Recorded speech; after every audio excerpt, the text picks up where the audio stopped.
what are some things that you do when you guys do hear the cat calls? I ignore it. I ignore it. You know what? I know one thing that I do is, because sometimes when you address it, if you say something back, then sometimes guys, they get defensive. They, you know, sometimes guys, they actually curse you out for saying something. So I know me personally, I just say thank you and I just keep on pushing just because it's the kind of way to, okay, I'm addressing you, because sometimes people, in order to kind of alleviate the whole problem and not have it escalated from like just a regular to turn into a harassment, if you feel like you have to just address it, just say thank you, then sometimes just keep on walking. Part of the problem that as women, and it starts from really a young age, we've had to learn how to navigate this sort of harassment, and I think it's really unfair when in reality the people who are in power in this, you know, male-dominated society are the ones who need to be really taking the responsibility. I think as women, the only social responsibility we have is not to dress a certain way, but to have this conversation and engage men in this conversation. No, that's absolutely true. You know, there is actually a woman these days who is actually taking that responsibility.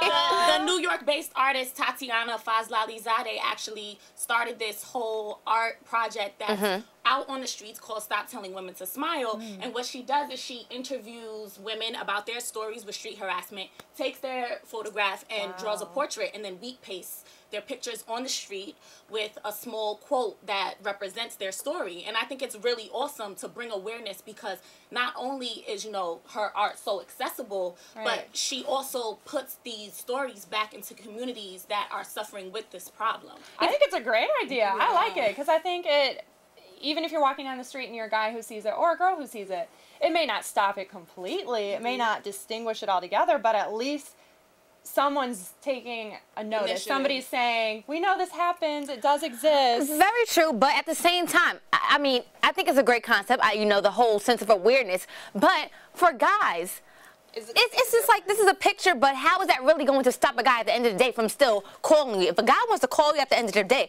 they're still going to call. And I understand you said there is, you know, I guess their responsibility, they need to, you know, become more aware of different things, but this is in New York, and I'm just being realistic here.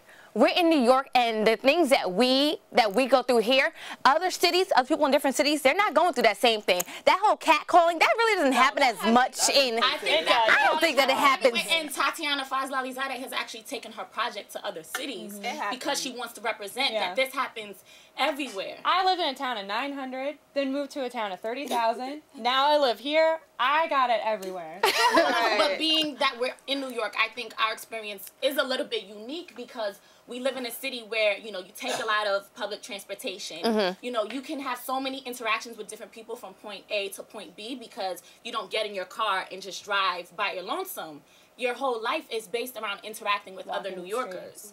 But I don't really think that her project is attempting to completely stop street harassment. I think it's just trying to bring awareness, conversation.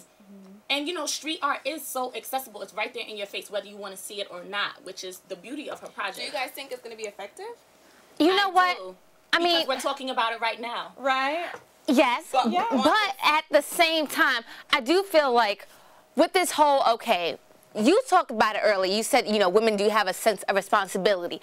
I feel that these days with social media, women, I feel that with social media, that whole sense of having a responsibility for yourself, carrying yourself a certain way, that's not being carried out anymore. Like, that has been broke down. You have so many different portrayals of, like, women in the media. That's, you know, it's such, so like, basically, it really affects our whole community and like how women are now viewing themselves. So having that whole sense of, oh, you know what, I'm a woman, like, let me take pride in myself.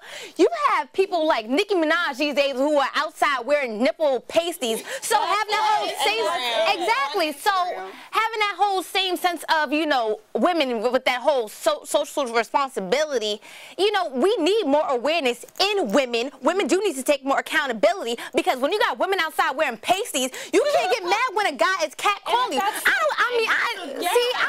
I think you're going to copy your environment. It's a complicated problem, because I think as women, we're operating from a place of diminished self-esteem, and I think that's the real problem. But focusing on the women who act this way is not focusing on the societal problem that exists.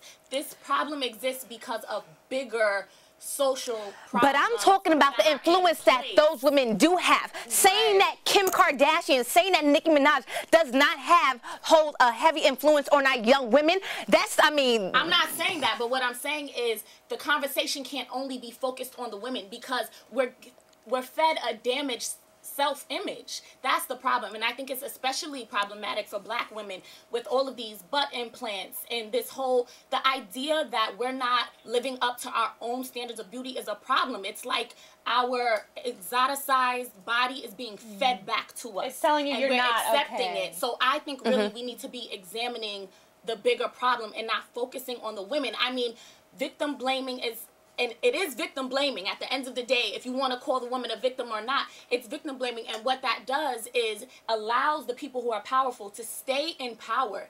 And it brainwashes us so that we internalize that sexism and we believe that, yeah, we're doing something wrong. And then we teach this sort of prevention. And then when we still get attacked, you know, it's like we take the responsibility immediately because we didn't do something right. When in reality, your bad behavior is your responsibility. Right, and not towards the woman, the people who are. No, that's true. You're very true. It's your responsibility. But what's the line? Like, I feel like there has to be a line of this. Yes, this society does play a role in it, and that's a big part of it. But what's that line where we transfer from blaming society to saying, okay, what's the responsibility that we play? Because we do play we do have a responsibility. But I think that we're miseducated. We're being miseducated. Okay. The only responsibility I think we have is to discuss it, to empower women. But I think saying, oh, it's her fault because, you know, that she was talked to in this way because of what she was wearing, I think it's really unfair, especially when we're operating in a place where, you know, raunch and modesty are glorified at the same time. How do you navigate that?